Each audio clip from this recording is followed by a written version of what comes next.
It started around a person's coffee table about 5 years ago, perhaps. Somebody who lives along the trail and had been skiing. People have been skiing out here for years, right? People have been skiing along the river for years and years. Back in the distance, there were some trails in the woods years ago, and I used to ski down there, and it was always a vision for myself to someday that I would see trails, maybe even across the city, that could take you downtown. The very first year, we groomed for 2 weeks, just 2 weeks. We had a big storm at the end of March and beginning of April. We got this professional groomer out for 2 weeks just to prove that it could be done, right? That the trail was viable. And people flocked to it in those 2 weeks. And then the next year we groomed for the full year. And each year we noticed more and more people coming out. Last year I think we estimated about 5,000 users on the trail. This trail is intended for Orleans residents to have a great opportunity to enjoy winter and do it in different ways. We have people that snowshoe beside our trail tracks. We have people who ride the fat bikes, which are mountain bikes with really fat tires on them for flotation on snow. And then we have skate and classic skiing as well.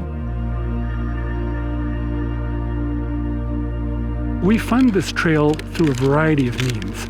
And we have major sponsors, one of which, of course, is Brigil, that helped us out in our very first year with a very significant donation, and have come back this year again with a significant donation. City of Ottawa has also been a major supporter right from the beginning. They bought us our storage container, and they've come in with some very substantial financial contribution.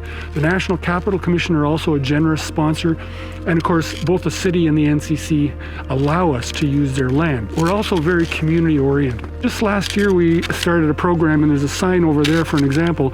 We get local sponsors, local businesses, that put up $500 to sponsor a kilometer of the trail.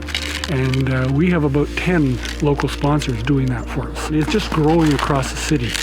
People are looking at our example and saying, we want one of those. And in fact, we're just forming something called the Winter Urban Trail Alliance that will help expand this kind of program right around the city. And a vision I think that we both share is that this will become kind of an international destination for cross-country skiing.